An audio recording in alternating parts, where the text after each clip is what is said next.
अस्सलाम वालेकुम। Maths and NTS tricks में आपको खुशामदीद कहते हैं। आज इंग्लिश के कुछ मज़ीद क्वेश्चंस लेकर आए हैं पीएसटी सीटी डीएमपीटी टेस्ट के लिए। इंग्लिश के पोर्शन के लिए बहुत ही इंपॉर्टेंट क्वेश्चंस होंगे, तो चलो स्टार्ट कर लेते हैं। क्वेश्चन नंबर 12 से, primary education dash B free for everyone, head is has और शुड। यहाँ पर चाहिए के माने मतलब होना चाहिए इसको, तो primary education should be free, तो ऑप्शन डी हमारे पास इसमें करेक्ट रहेगा। नेक्स्ट यहाँ पर इस तरह का अक्सर आपको एक पैराग्राफ दिया जाता है और उसमें से क्वेश्चंस जो है, तो इसके सोल्यूशन के लिए बेस्ट तरीका ये है कि आप पहले इन क्वेश्चंस को पढ़ लें, उसके बाद इस पैराग्राफ को पढ़ लें और यहाँ पर वो क्वेश्चंस आप अंडरलाइन करें पेंसिल से, और फिर उसके मुताबिक उसका आप दुरुस्त आंसर जो है ना दें, उसके मुताबिक सोल्यूशन का आप इंतखाब करें तो वो बेस्ट रहेगा। तो चलो पढ़ लेते हैं। Fashion refer to anything that becomes a rage among the masses. Fashion is a popular aesthetic expression. Most noteworthy, it is something that age is in age. Fashion appears in clothing, footwear, accessories, makeup, hairstyle, lifestyle, in body proportions. Furthermore, fashion is an industry supported expression in the contemporary world people. यहाँ पर आगे चलते हैं, यहाँ पर अगले page की तरफ। तो यहाँ पर आपने देखा कि take fashion very seriously, fashion is something that has permeated every aspect of human culture.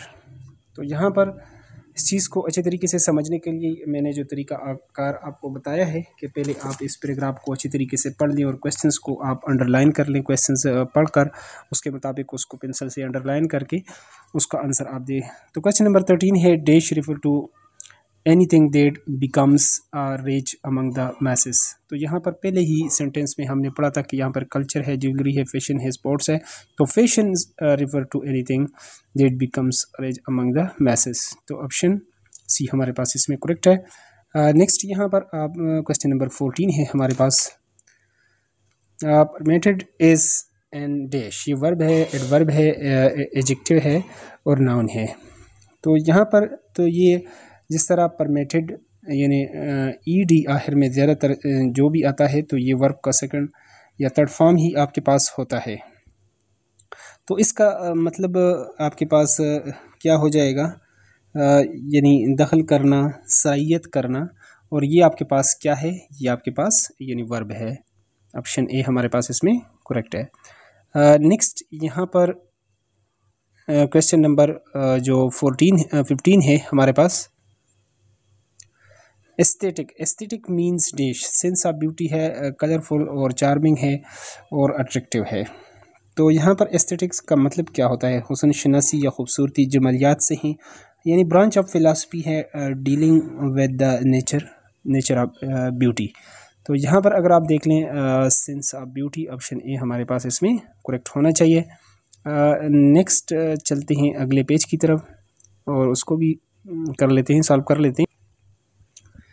यहाँ पर अगला जो हमारे पास क्वेश्चन नंबर 16 है, चूज़ द लिटिल वर्ड और phrase that as most nearly opposite in meaning. आपने अपोजिट मीनिंग बताना है। फ्रेंडली, फ्रेंडली का मतलब क्या होता है, दोस्ताना, हेल्पफुल, केयरिंग, हॉस्टाइल और क्वाइट। तो यहाँ पर आपने देखा क्वेश्चन नंबर 16 में कि फ्रेंडली का मतलब हमारे पास क्या होता है, दोस्ताना। तो यहाँ पर अगर आप देख लें क्वेश्चन नंबर 16, इसका मतलब होता है हॉस्टाइल का मुखालफाना या बदअंदेश। तो ऑप्शन सी हमारे पास इसमें करेक्ट है। नेक्स्ट यहाँ पर क्वेश्चन नंबर 17 है। 17 को आपने देखना है कन्फर्मिटी। तो ये फ्लोटिंग है, अनफॉर्मिटी है और हार्मनी है और कंसोनेंस है। तो यहाँ पर जो 17 है कन्फर्मिटी, इसका मतलब क्या होता है, पहले आपने इसको समझना है। तो इसका जो मतलब होता है वो है हमआहंगी को कहते हैं या मुताबिकत को कहते हैं। जबकि यहाँ पर अगर आप देख लें फ्लाउटिंग को अगर आप देख लें तो इसका मतलब होता है मुखालफाना, इसकी हकारत या ताना, तौहीन करना। तो ये इसका हमारे पास आ जाएगा, ऑप्शन ए जो है ये दुरुस्त इसका अपोजिट आ जाएगा, ये हमारे पास करेक्ट है। नेक्स्ट 18 में अगर आप देखेंगे क्वेश्चन नंबर 18 जो है, ब्रांडिश, तो ये कंसील है, रिवील है और अपील है और रिकवर है। तो ब्रांडिश कहते किसको हैं? ब्रांडिश का मतलब है लहराना, घुमाना, पिराना, या जिस तरह किसी के साथ लड़ाई होती है तो आप असला सामने कर लेते हैं, उसको लहराते हैं। ठीक है। दूसरी तरफ अगर आप देख लें, कंसील है, रिवील है, अपील है और रिकवर है। तो कंसील का मतलब है छुपाना एक चीज़, तो ये हमारे पास पोशीदा या पोशीदा करना, छुपाना, तो ये हमारे पास इसमें करेक्ट आंसर है ऑप्शन ए। नेक्स्ट यहाँ पर जो क्वेश्चन नंबर 19 है, ओबेइंग। ऑर्डरिंग है, अच्छा फॉलोइंग है और रिफ्यूजिंग है और कंट्रोलिंग है। तो ओबे यानी हुक्म मानना है आपने, और दूसरी तरफ अगर आप इनकार कर लेते हैं, रिफ्यूज़ कर लेते हैं, तो ऑप्शन सी हमारे पास इसमें करेक्ट रहेगा। लास्ट वन इंग्लिश पोर्शन में आप देखें क्वेश्चन नंबर जेनरस। जेनरस यानी सहावत को कहते हैं, दूसरी तरफ हेल्पफुल और क्रेस्पी और माइजरली और शेयरिंग। तो माइजर कहते हैं कंजूस को, कंजूसी को।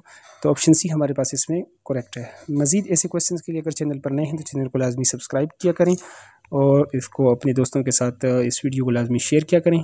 Thanks for watching the video.